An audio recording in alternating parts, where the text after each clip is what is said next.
yung assignment, tungkol pa ako ng late. Same, pero at least tapos na yung quiz. Uy, andyan na pala sila oh. Tingnan mo to oh. Yes, saan punta? Mark, pwede ba padaan? Late na kami. Ang taray naman. Smile ka naman ka. Pwede ba? Hindi nakakatuwa yan. Chill lang, friendly naman kami.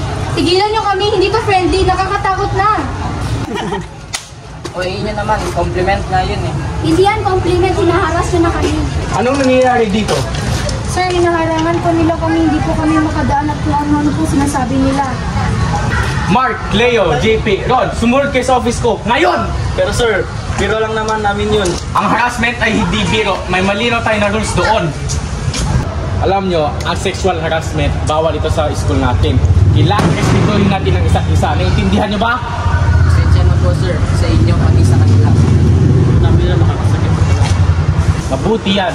Respeto ang pinakamahalaga. Hindi na dumating, sir. Pinakaba na ako kanina. Tama na i-report na natin wala dapat nagtitiis sa harassment. Pwede ba kaming mag-sorry? Dapat di namin ginawa yun. Sana totoong magbago kayo. Hindi lahat okay sa mga biro.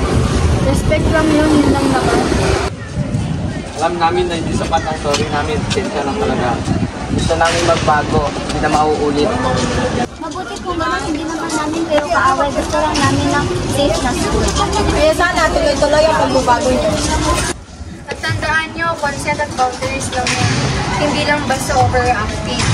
Oh, promise, we'll do better. Good. Masaya akong nag-uusap na kayo ng maayos. Sana next time tulungan nyo kami gumawa ng environment safe para sa lahat. Oo, kasama na kami dun.